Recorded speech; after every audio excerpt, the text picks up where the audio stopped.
இந்த ஷாப்ல கிறிஸ்மஸ்க்கு கிராண்டான 3 பீஸ் எல்லாம் வெறும் 99 மட்டும் தான். பார்க்கலாமா? இந்த மாதிரி கிராண்டான 3 பீஸ் கலெக்ஷன்லாம் 1200 1500க்கு வாங்கிருப்பீங்களா? ஆனா கிறிஸ்மஸ் முன்னிட்டு இந்த ஷாப்ல இதெல்லாம் வெறும் 99க்கு கொடுக்க போறாங்கன்னா நம்புவீங்களா? அட என்னங்க ஷாக் ஆயிட்டீங்களா? அட நானும் ஃபர்ஸ்ட் ஷாக் தாங்க ஆனேன். அப்புறம் தான் தெரியுது நிஜமாவே இது 99க்கு கொடுக்க போறாங்க அப்படின்னு. அட இது மட்டும் இல்லங்க, இன்னும் ரொம்ப ரொம்ப கம்மியான பிரைஸ்ல ஏகப்பட்ட கலெக்ஷன்ஸ் வச்சிருக்காங்க.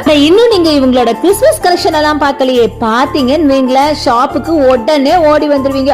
அவ்வளவு பியூட்டிஃபுல்லான கலெக்ஷன்ஸ். அதெல்லாம் பார்க்கணும் அப்படின்னா என்னோட சேனலை ஃபாலோ பண்ணிக்கோங்க, கூடவே என்னோட இன்ஸ்டா பேஜையும் ஃபாலோ பண்ணிக்கோங்க. இந்த ஷாப்புக்கு நீங்க வந்தீங்கன்னா ஒரு துப்பட்டா வாங்குற பைசால 3 பீஸ் கிராண்ட் செட்டே வாங்கிட்டு போயிடலாம். இது மட்டும் இல்லங்க, இவங்ககிட்ட லாச்சா, ஷரரா, காக்ரா, சோலின்னு ஏகப்பட்ட கலெக்ஷன்ஸ் ரொம்ப ரொம்ப கம்மியான பிரைஸ்ல வச்சிருக்காங்க. முக்கியமா இந்த கிறிஸ்மஸ்க்கு செம்ம ஆஃபர் போயிட்டு இருக்கு. கண்டிப்பா வந்து ஒரு தடவை விசிட் பண்ணி பாருங்களேன். உங்களுக்கும் இந்த 99 குர்த்தி வேணுமா அப்படின்னா நீங்க செய்ய வேண்டியதுலாம் ஒரே ஒரு குட்டி விஷயம் தாங்க. ஜஸ்ட் 1000 rupees இந்த ஷாப்ல பர்ச்சேஸ் பண்ணுங்களேன். இந்த 99 குர்த்தில எது வேணாலும் நீங்க எடுத்துக்கலாம். முக்கியமான விஷயங்க, ரொம்ப லிமிடெட் கலெக்ஷன்ஸ் தான் இருக்கு. வெறும் 1000 பீசஸ் தான். சீக்கிரமா வந்து எடுத்துக்கோங்க. இதெல்லாம் எந்த ஷாப்னு கேக்குறீங்களா? அதாங்க நம்ம கோயம்புத்தூர் டவுன் ஹால் கார்ப்பரேஷன் ஆபீஸ்க்கு ஜஸ்ட் ஆப்போசிட்ல லொகேட் ஆயிருக்கிற ஓகே யூத் ஃபேஷன்.